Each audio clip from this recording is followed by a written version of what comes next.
एक समय की बात है, एक पुरानी हवेली गहरे अंधकार में बसी थी। इस हवेली की कहानी बहुत दयालु राजा राजमहल की है, जो एक सुंदर रानी के साथ रहता था। हवेली का माहौल उदास और भूतिया था, और लोग कहते थे कि रात्रि के समय यहाँ आत्माएं घूमती हैं। एक दिन एक साहसी युवक नामक वीर ने सुना कि इस हवेली में असली भूतिया कहानियां होती हैं, और वह इसे खुद देखने का निर्णय लिया। रात के समय जब चांदनी चमक रही थी, वह हवेली की ओर बढ़ा।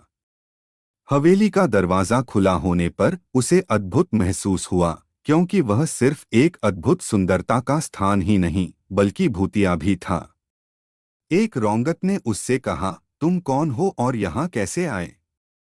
वीर ने रौंगत से अपनी उत्सुकता साझा की और उससे भूतिया कहानियों के बारे में सुना। रौंगत ने कहा, यहाँ एक समय की बात है, एक राजा और रानी यही रहते थे। उन्हें एक बेटी हुई जिसका नाम परी था। परी बहुत प्यारी थी, लेकिन एक दिन उसकी मौत हो गई। रौंगत ने बताया कि राजा रानी ने अपनी बेटी की याद में एक हवेली बनवाई और वहां उसकी आत्मा को शांति मिले। लेकिन परी की आत्मा आज भी हवेली में घूमती है और उसे अपने प्यारे साथी से मिलने का इंतजार है।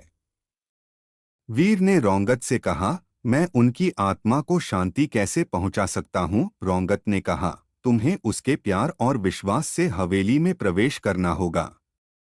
वीर ने परी की आत्मा के साथ बातचीत की और उसे यह बताया कि उसके माता पिता उससे प्यार कर रहे हैं और उसकी आत्मा को शांति मिलने वाली है। धीरे धीरे हवेली का माहौल बदलने लगा और एक उज्ज्वल प्रकाश ने छाया।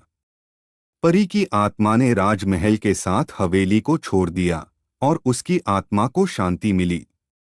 हवेली अब भूतिया नहीं बल्कि शांतिपूर्ण हो गई थी, और वीर ने इस अनुभव से एक नई मित्रता प्राप्त की।